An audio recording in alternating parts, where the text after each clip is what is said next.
Doctor Sreevarma ஆயுள் தரும் ஆயுர்வேதா அறுவை சிகிச்சையில்லா குணம் ஆயுள் கால நிவாரணம். Yesterday courier private limited. Domestic international cargo உங்கள் இல்லம் தேடி வந்து கொரியர் புக்கிங் டெலிவரி செய்து தரப்படும். அனகாபுத்தூரில் மூகாம்பிகை நகர், காயிதே மில்லத் நகர், ஸ்டாலின் நகர் ஆகிய 3 பகுதிகளையும் நீர்பிடிப்பு பகுதி என்று நீதிமன்றம் அறிவித்து அதனை உடனடியாக அப்புறப்படுத்த வேண்டும் என்று தீர்ப்பளித்திருக்கிறது. அதனையொட்டி ஏற்கனவே மூகாம்பிகை நகரில் பல ஆண்டுகளாக பல தலைமுறைகளாக வாழ்ந்து வந்த மக்களை அப்புறப்படுத்தியுள்ளனர். தற்போது காயிதே மில்லத் நகர் மற்றும் ஸ்டாலின் நகர் பகுதிகளை இடிக்கும் நடவடிக்கைகளில் ஈடுபட்டுள்ள சூழலில் இன்று அந்த பகுதிக்கு நேரிலே சென்று மக்களை சந்தித்து அவர்களின் கோரிக்கைகளை கேட்டறிந்தேன். அதனையொட்டி தலைமைச் செயலாளர் மற்றும்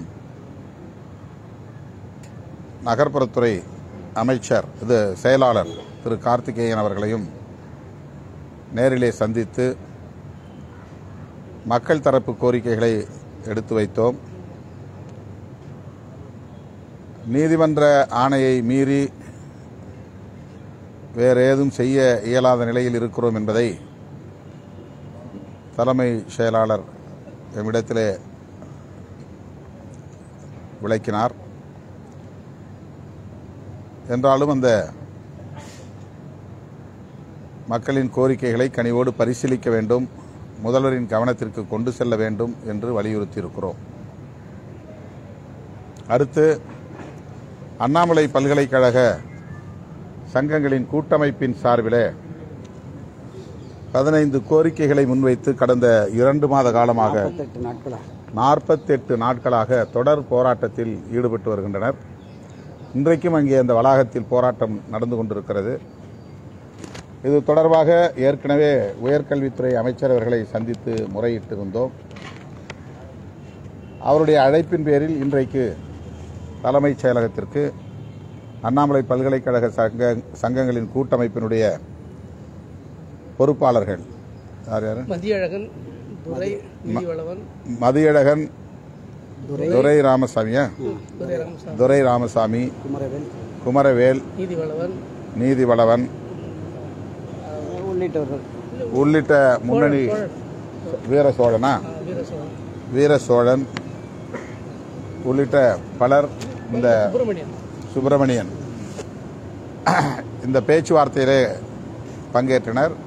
உயர்கல்வித்துறை அமைச்சர் மற்றும் உயர்கல்வித்துறை செயலாளர் திரு சமயமூர்த்தி IAS, இந்த சங்கங்களின் கூட்டமைப்பினுடைய தலைவர்கள், அந்த தொகுதியின் நாடாளுமன்ற உறுப்பினர் என்கிற முறையில் நானும் இந்த பேச்சுவார்த்தையிலே கலந்து கொண்டோம். ஏறத்தாழ 1 மணி நேரத்திற்கு மேலாக இந்த கூட்டமைப்பு முன்வைத்த கோரிக்கைகள் அனைத்தையும் மாண்புமிகு அமைச்சர் அவர்கள் திரு கோவி செழியன் அவர்கள் கனிவோடு செவிமடுத்தார்.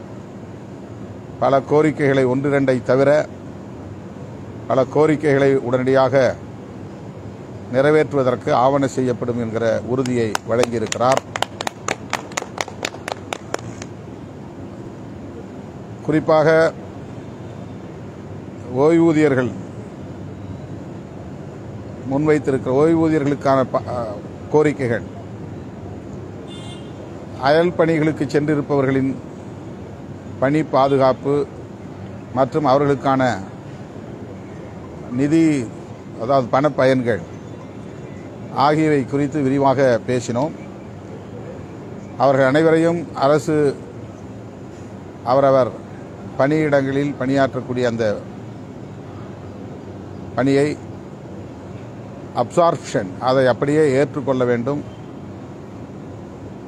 என்கிற கோரிக்கையை முன்வைத்தோம். அது அரசின் கொள்கை முடிவு.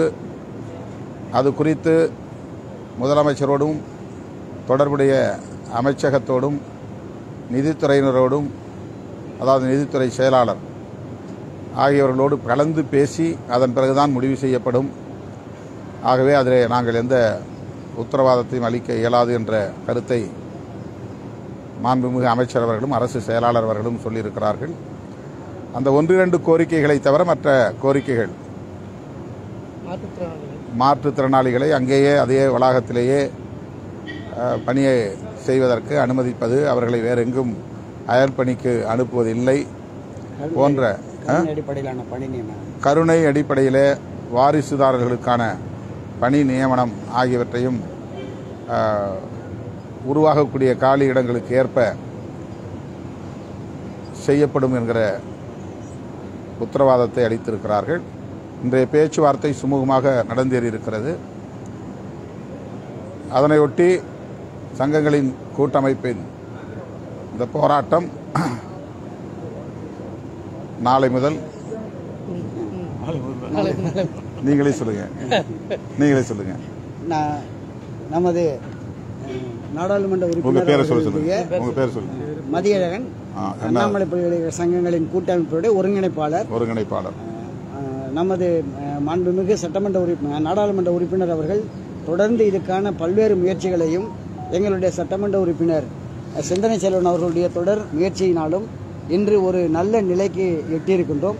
கடந்த 48 நாட்களாக இந்த காலவரையற்ற அந்த காத்திருப்பு போராட்டத்தை தொடர்ந்து மேற்கொண்டு வந்தோம். இன்று ஒரு நல்ல தீர்வை, பல்வேறு கோரிக்கைகளை முழுமையாக அரசு ஏற்றுக்கொண்டிருக்கிறது. இன்னும் மற்ற கோரிக்கைகளையும் விரைவிலே பரிசீலிப்பதாகவும் அதற்கு மாண்புமிகு முதலமைச்சர் அவர்களுடைய ஒப்புதலை பெற்று அதை நமது மாண்புமிகு உயர்கல்வித்துறை அமைச்சர் அவர்கள் உத்தரவாதம் அளித்திருக்கிறார்கள். எனவே எங்களுக்கு முழு திருப்தியோடு இந்த போராட்டத்தை நாங்கள் இன்றோடு முடித்துக் கொள்ளலாம் என்று இருக்கின்றோம். அதற்கு இதற்கு முயற்சி எடுத்த நம்மளுடைய நாடாளுமன்ற உறுப்பினர் திருமாவளவன் அவர்களுக்கும், எங்களுடைய சட்டமன்ற உறுப்பினர் சிந்தனை செல்வன் அவர்களுக்கும், இதற்காக உறுதுணையாக இருந்த ரவிக்குமார் எம்பி அவர்களுக்கும், நமது கம்யூனிஸ்ட் கட்சியினுடைய தோழர் கேபி அவர்களுக்கும் எங்களுடைய மனமார்ந்த நன்றியையும் வாழ்த்துக்களையும், இதுக்கு முழுமையாக முன்னின்று ஒத்துழைப்பு கொடுத்த மாண்புமிகு அமைச்சர் கோவி செழியன் அவர்களுக்கு எங்களுடைய முழுமையான நன்றியையும், நமது எங்களுடைய கடலூர் மாவட்டத்தினுடைய அமைச்சர் MRK பன்னீர்செல்வம் அவர்களுக்கு முழுமையாக ஒத்துழைப்பு கொடுத்து முயற்சி எடுத்தார்கள். அவருக்கும் எங்களுடைய நன்றியை தெரிவித்துக் கொள்கிறோம். உயர்கல்வித்துறை செயலாளர் சமயமூர்த்தி அவர்களுடைய முழுமையான ஈடுபாடு அவர்களுக்கும் எங்களுடைய மனமார்ந்த நன்றியையும் வாழ்த்துக்களையும் தெரிவித்துக் கொள்கிறோம். ஆதரவு அளித்த அனைத்து கட்சி சகோதரர்களுக்கும் தோழர்களுக்கும் தலைவர்களுக்கும் எங்களுடைய கூட்டமைப்பின் சார்பாக நன்றியையும் வாழ்த்துக்களையும் தெரிவித்துக் கொள்கிறோம். நன்றி. டாக்டர் ஸ்ரீவர்மா ஆயுள் தரும் ஆயுர்வேதா அறுவை சிகிச்சை இல்லா குணம் ஆயுள் கால நிவாரணம். Yesterday courier private limited domestic international cargo உங்கள் இல்லம் தேடி வந்து கொரியர் புக்கிங் டெலிவரி செய்து தரப்படும். என்றும் உங்களுடன் மை இந்தியா. முக்கிய செய்திகளை உடனுக்குடன் தெரிந்து கொள்ள சப்ஸ்கிரைப் பண்ணுங்க, பெல் பட்டனை பிரஸ் பண்ணுங்க. என்றும் உங்களுடன் மை இந்தியா.